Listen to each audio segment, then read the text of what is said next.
Hello, I am Barendipitous with another video for the board game shelf. I wanted to show a couple of basically escape room in a box type things. My wife and I enjoy escape rooms with friends and family on occasion, and lately, in recent years, there have been a lot of like basically board games that act as escape rooms in a contained box, and that's what these two things are. So this is the first one that we got, the Unlock series. There are a lot of Unlock epic adventures. Each of these boxes has three adventures. You can kind of see from the cover. We got sort of like a secret agent adventure. We got a Chinese mythology dragon adventure, and we have a old black and white monster movie kind of thing.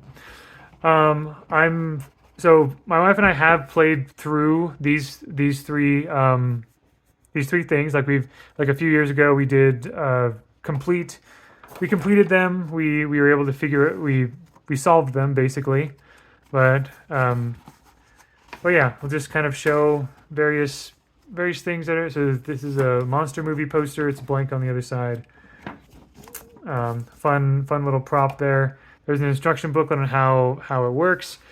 This is the mission folder for the spy mission thing, and here are the three escape rooms. Basically, there's technically four. This is a tutorial.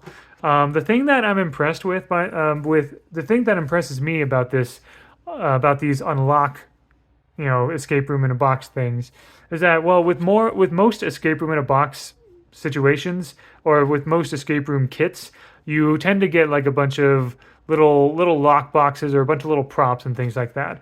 But the impressive thing to me about this is this right here. This is the whole thing. This is the entire escape room. Just this whole thing right here. Just a bunch of cards that have numbers and a bunch of random things on them. It could be objects, could be places, could be whatever. Basically, how these work. And actually, I'll show on the tutorial thing here. This does run on an app. You have an app on your phone, and you enter the adventure that you're doing. And each of these cards has a number on one side, and so then the adventure sort of prompts you to start with a certain number card, and it gives you instructions.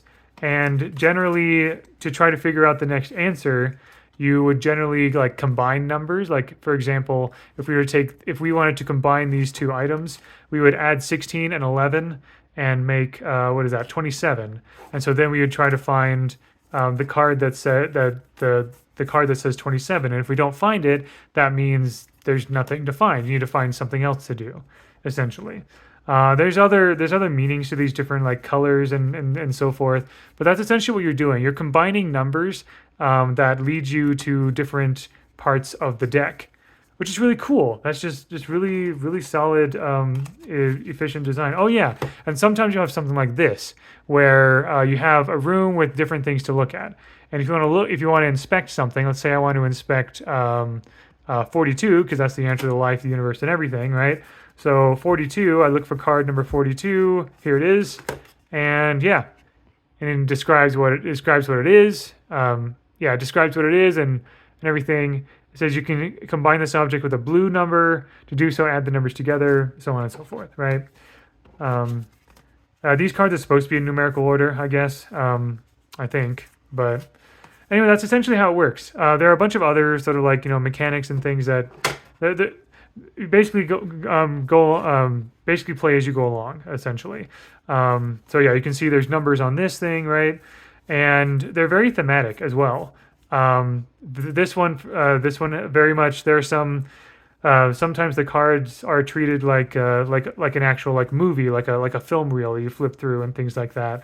And also, there are penalties if you get the wrong answer. So some of these cards will just say, "Nope, that is incorrect. Strike one," that kind of thing, right? So anyway, that's the monster movie one. This is the Chinese mythology one. We were going on a bit of an adventure. This one had a cool mechanic where there's like a bunch of like short, like you arrange cards in short and long configurations throughout the whole thing. And then this one, I remember this one the least, I think. This sort of like spy the mission. So and also these are all based on the number 7. So the 7th screening, the Dragon 7 tests, and mission number 7.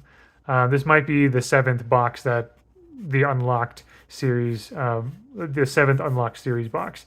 So this one has agent cards, information about various agents, and so forth.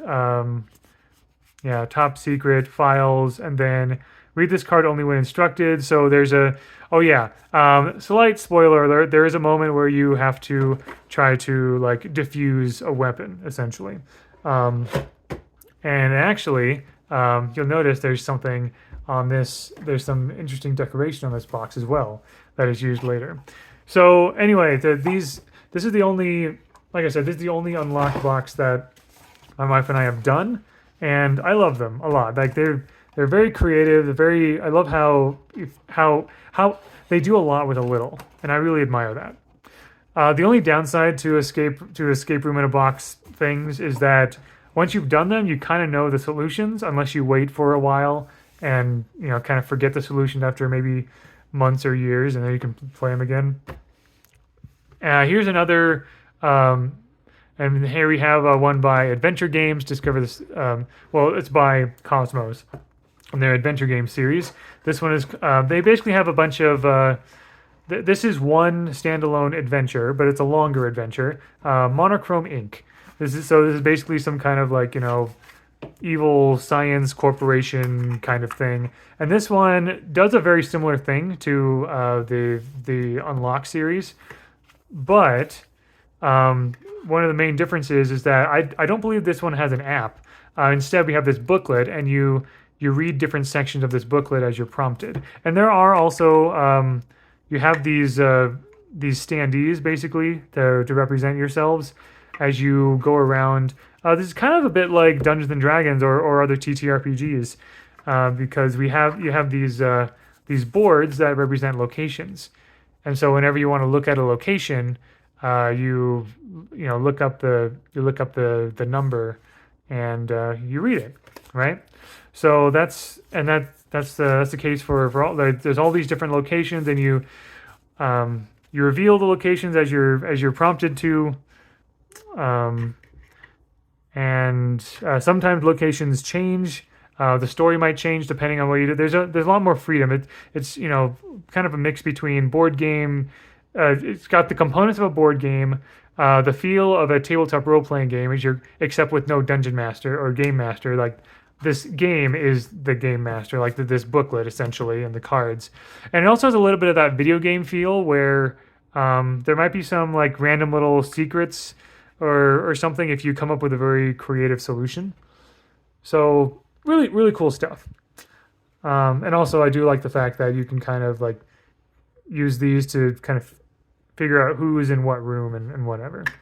So yeah, there's that. And so my wife and I, we did solve this one. That was a fun adventure. And yeah, those are all the escape room in a box things we have. Actually, there is one more that we have that we've done, but we basically threw all the components away. It was something that was found at a thrift store, and all the pieces were still there, I guess. I forgot what it was called, but it was like a purple box with some like retro like 80s 90s like decoration and stuff like that, where we had to like create a charm ring something for a werewolf and all that stuff. But yeah, escape rooms in a box. I love them. I think they're really cool. It's unfortunate that they're generally not. There's not as much replayability, but I think there is definitely a lot of creativity.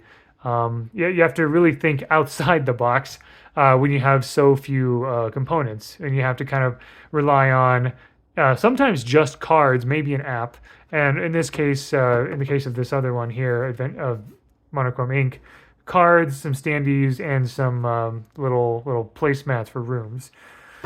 So yeah, there you go. Maybe in the future we'll get more escape room in a box because it's a fun experience. But we don't get very many of them just because there's so many other games that we want to like play or maybe buy in the future and stuff. And again, these aren't very replayable, so we try to be careful not to spend too much money on a lot of these because we'd rather get a little more for our money here. But yeah, there you go. Yeah, I'm a guy who likes well designed puzzles. So yeah, thank you very much for watching, and until next time, all the best.